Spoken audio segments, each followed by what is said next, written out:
సూర్యాపేట జిల్లా కోదడ పట్టణంలో గంజాయి అక్రమ విక్రయాలపై పోలీసులు ఉక్కుపాదం మోపారు. కోదడ టౌన్ పోలీసులు ప్రత్యేక నిఘాలో బోడిగుట్ట వద్ద గంజాయి విక్రయించేందుకు కొనుగోలు చేసేందుకు వచ్చిన నలుగురిని పోలీసులు అదుపులోకి తీసుకున్నారు. వారి వద్ద నుంచి ఏకంగా 1.100 కిలోల గంజాయితో పాటు 3 ద్విచక్ర వాహనాలు, 3 సెల్ ఫోన్లు, గంజాయి ప్యాకింగ్ సామాగ్రిని స్వాధీనం చేసుకున్నారు. పోలీసుల ప్రాథమిక విచారణలో బీహార్ కు చెందిన వ్యక్తి నుంచి గంజాయి తీసుకొచ్చి చిన్న ప్యాకెట్లుగా తయారు చేసి విక్రయిస్తున్నట్లు వెల్లడైంది. ఈ వ్యవహారంలో ప్రధానంగా గంజాయి సరఫరా చేసినట్లు అనుమానిస్తున్న వ్యక్తి కోసం పోలీసులు గాలింపు చర్యలు చేపట్టారు. గంజాయి అక్రమ రవాణా విక్రయాలపై ప్రత్యేక నిఘా కొనసాగిస్తామని పోలీసులు స్పష్టం చేశారు. యువత మత్తు పదార్థాలకు దూరంగా ఉండాలని, అక్రమ కార్యకలాపాలపై సమాచారం ఉంటే వెంటనే పోలీసులకు తెలియజేయాలని సూచించారు.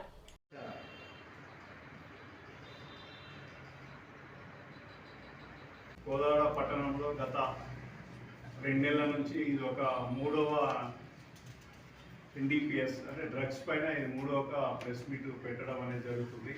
దీన్ని బట్టి మీరు అర్థం చేసుకోవచ్చు కోదాడ పట్టణంలో మేము డ్రగ్స్ పైన ఎంత పకడ్బందీగా చర్యలు చేపడుతున్నాము. ఏ చిన్న ఇన్ఫర్మేషన్ ఉన్నా కూడా ఎవరిని కూడా వదలకుండా ఈ యొక్క గాంజా సప్లై చేసే వాళ్ళని మరియు గాంజా తీసుకొని ఇక్కడ అమ్మే వాళ్ళని అందరినీ కూడా ఎప్పటికప్పుడు వాళ్ళపైన నిఘా పెట్టి వాళ్ళపైన చట్టం ముందు నిలబెట్టి వాళ్ళ మీద కఠిన చర్యలు తీసుకుంటున్నామని చెప్పి మీ అందరికీ తెలుస్తుంది. నిన్న మనకు సాయంత్రం 4:30 గంటల ప్రాంతంలో అనంతగిరి రోడ్డులో అనుమానాస్పదమైన వ్యక్తులు తిరుగుతున్నారని చెప్పి ఇన్ఫర్మేషన్ రాగానే మా యొక్క సిఐ గారు మరియు వారి యొక్క టీం ఎస్ఐస్తో పాటు ఇమీడియట్గా అక్కడికి వెళ్ళి ఒక 4 వ్యక్తులను అదుపులో తీసుకోవడం జరిగింది. వారి దగ్గరని విచారించగా వారు ఇద్దరు కోదాడ పట్టణం చెందినవారు మరియు ఇద్దరు చిలుకూరు మండలానికి చెందినవారని చెప్పి తెలియడం జరిగింది. వాళ్ళ దగ్గర నుంచి ఇమీడియట్గా వాళ్ళని సర్చ్ చేస్తే అక్కడ మాకు ఒక కిలో 10 గ్రాములు 100 గ్రామ్స్ యొక్క గాంజా అనేది వాళ్ళ దగ్గర నుంచి అప్పటికప్పుడు అక్కడ రిటైర్డ్గా పరమాత్మ దొరకడం జరిగింది.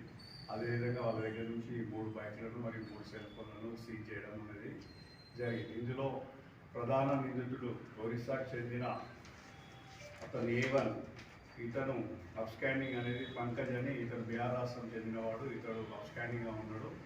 ఇతన్ని కూడా త్వరలోనే పట్టుకొని చట్టం ముందు నిలబెడతామని మీకు తెలియజేయడం జరుగుతుంది. అంతేకాకుండా గత 2 నెలల నుంచి ఇప్పటివరకు 3 కేసులు చేయడం జరిగింది. ఇందులో ఇప్పటివరకు మేము 20 మంది నిందితులను పట్టుకోవడం జరిగింది. గాంజాకు సంబంధించిన 20 మంది నిందితులను పట్టుకోవడం జరిగింది. ఈ 20 మంది నిందితుల నుంచి ఇప్పటివరకు దాదాపుగా 10 కిలోల గాంజాయిని 10 కిలోల 300 గ్రాముల గాంజాయిని సీజ్ చేయడం జరిగింది. 10 మోటార్ బైక్లను సీజ్ చేయడం జరిగింది.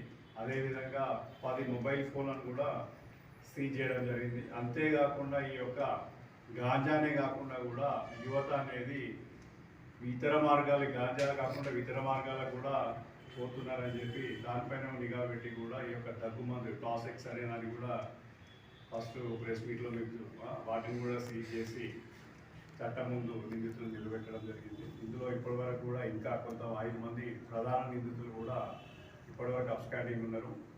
ఈ యొక్క అప్స్కాండింగ్ ఉన్న నిందితుల మీద ప్రత్యేక ఒక స్పెషల్ టీమును పెట్టి కోదాడ పట్టణ సిఐ గారి ఆధ్వర్యంలో త్వరలోనే ఆ యొక్క మెయిన్ సంబంధించిన 5 మంది నిందితులను కూడా పట్టుకొని మీ ముందు నిలబెడతామని మీ ద్వారా తెలియజేసుకుంటున్నాము. మీరు కూడా ఎలాంటి సమాచారం ఉన్నా కూడా మాకు తెలియజేయాలని మేము కోరుకుంటున్నాము. ఈ యొక్క గాంజా అనేది మనం ముఖ్యంగా ఆంధ్ర మరియు ఒరిస్సా బార్డర్స్ నుంచి మన దగ్గరికి వస్తుంది. ఎట్లాంటి కూడా బార్డర్ పైన కూడా చెక్ పోస్ట్ మనకు మామిళ్ళగూడెం చెక్ పోస్ట్ మరియు రామపురం చెక్ పోస్ట్ కూడా కట్టుదిట్టంగా చెక్ పోస్టులను ఏర్పాటు చేయడం జరిగింది. నిరంతరం అది చేస్తున్నాము. అక్కడ నుంచి ఎలాంటి వెహికల్స్ 10 వెహికల్స్ సీజ్ చేసి కూడా మనం అక్కడ పట్టుకోవడం అనేది జరుగుతుంది. ఆ చెక్ పోస్ట్లోనే మనం సీజ్ గతంలో ఇసుక లారీలను అదేవిధంగా పీడిఎస్ లైసెన్స్ కూడా సీజ్ చేయడం జరిగింది. ఈ యొక్క కట్టుదిట్టమైన నిఘా ఏర్పాటు చేసుకుని చెక్ పోస్టులు అని చెప్పి వీళ్ళు 2 వీలర్స్ పైన చిన్న వేరే మార్గాలను ఎంచుకొని ఈ యొక్క గాంజాన్ని ఇక్కడ తీసుకురావడం జరుగుతుంది. ఆ మార్గాల ద్వారా కూడా కఠినమైన నిఘా ఏర్పాటు చేసి ఎప్పటికప్పుడు ఈ యొక్క నిందితులను చట్టం ముందు నిలబెట్టి వీళ్ళ కఠినమైన శిక్షలు కోర్టుల ఫాస్ట్ ట్రాక్ కోర్టులలో పెట్టేసి వీరి మీద చట్టపరమైన చర్యలు తీసుకుంటామని తెలియజేయడం. ఈ యొక్క కోదాడ పట్టణంలో కోదాడ కాన్స్టిట్యూన్సీ ఎక్కడ కూడా గాంజా లేకుండా నిరంతరం శ్రమిస్తూ ఎప్పటికప్పుడు ప్రజలకి మేమున్నామనే భరోసా ఇస్తున్న కోదాడ పట్టణ సిఐ గారికి, శంకర్ గారికి మరియు వారి దగ్గర ఉన్న ముగ్గురు ఎస్ఐస్ ఎప్పుడు కూడా ఏ ఇన్ఫర్మేషన్ ఉన్నా ఇమీడియట్గా స్పందించి అజయ్ కుమార్ మరియు ఉపేందర్ రెడ్డి అండ్ మల్సూర్ అదేవిధంగా వాళ్ళ యొక్క స్టాఫ్ కూడా ఎప్పటికప్పుడు ఇమీడియట్గా ఈ యొక్క గాంజా నిర్మూలనలో పాల్గొంటున్నారు కాబట్టి వాళ్ళందరినీ కూడా అభినందిస్తున్నాను. వీళ్ళందరికీ కూడా పయ్యాలికాగా కలిసి వీళ్ళకు రివార్డ్స్ కూడా పెట్టడం జరుగుతుంది.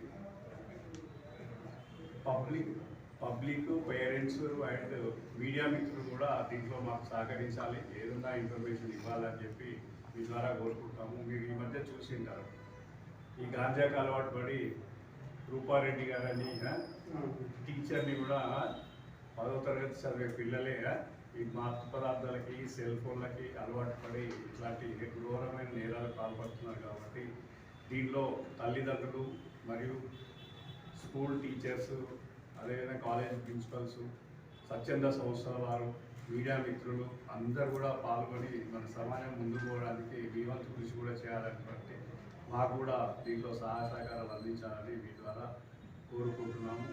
ఈ సెల్ ఫోన్ కానీ మత్తు పదార్థాలకు ఏమున్నా కూడా తప్పకుండా మాకు సమాచారం ఇవ్వండి. మేము ఉంటాము. మీ ప్రజలకి మన కోదాడ కాన్స్టిట్యున్సీలో మరియు విజయనగరం కాన్స్టిట్యున్సీలో ఉన్న ప్రజలకు అందరికీ కూడా పోలీస్ మీకు మేము ఉన్నామనే భరోసా అనేది ఎప్పుడు ఇస్తామని చెప్పి మీ ద్వారా తెలియజేస్తున్నాం.